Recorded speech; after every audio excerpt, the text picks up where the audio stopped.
سب سے پہلا جو اجتماع پاک پیغمبر نے فرمایا تھا اس میں ایک ہی خطبہ، ایک ہی کلمہ، ایک ہی جملہ ارشاد فرمایا تھا، ایھا الناس قولوا لا الہ الا اللہ تفلحوا، اے لوگو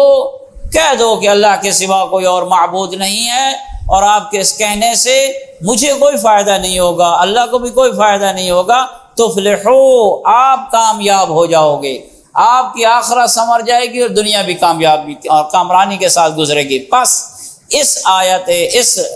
سورہ مبارکہ مومنون میں بھی جو کہ مکی ہے،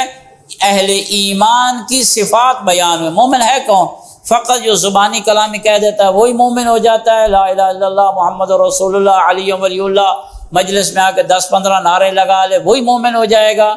فرمایا یہ چیزیں بھی ہونی چاہیے، لیکن اس کے ساتھ ساتھ جو ایمان کی صفات ہیں اہل ایمان کی وہ بیان ہو رہی ہیں۔ دوسری یہ سورہ مبارکہ کے بارے میں جو عرض کرنا وہ یہ ہے، یہ وہ سورہ مبارکہ ہے جسے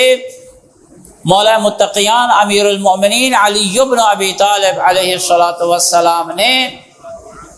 جب ان کی ولادت باسعادت ہوئی اور اس دنیا میں تشریف لائے تو خانہ کعبہ میں تیسرا دن تھا، اور پاک پیغمبر کے ہاتھوں پہ جب تشریف لائے آقا نے مولا علی کو اٹھایا، اپنے خلیفہ اور وصی کو اٹھایا، تو سب سے پہلے جو آقا نے فرمایا اپنے بھائی علی کو کہ مجھے کچھ سنائیے،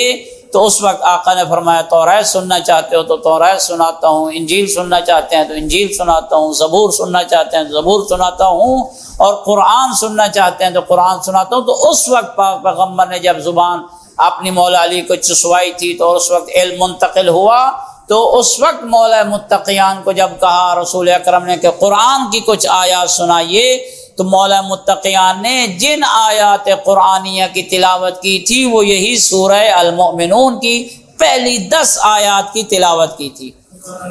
اور یہ پہلی 10 آیات وہی ہیں جن میں اہل ایمان کی صفات بیان ہوئی ہیں کہ مومن ہوتا کون ہے۔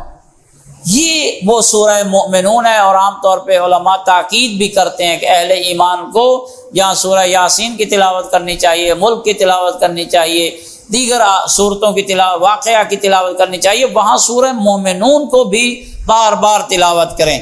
یہ اس سورہ مبارکہ کا جو ہے وہ پس منظر تھا۔ ارشاد پروردگار ہوتا ہے قد افلح المؤمنون، یہ افلحہ ہمارے عربی لینگویج میں پاسٹ کا صیغہ ہے، یہ ماضی کا صیغہ ہے، گزشتہ زمانے پہ دلالت کرتا ہے۔ قد افلح المؤمنون، اللہ نے یہ نہیں فرمایا کہ مومن کامیاب ہو جائیں گے، فرمایا مومن کامیاب ہو گئے، جیسے اس نے اہل ایمان میں اپنے آپ کو شامل کر لیا وہ کامیاب ہو گیا۔ افلح المؤمنون،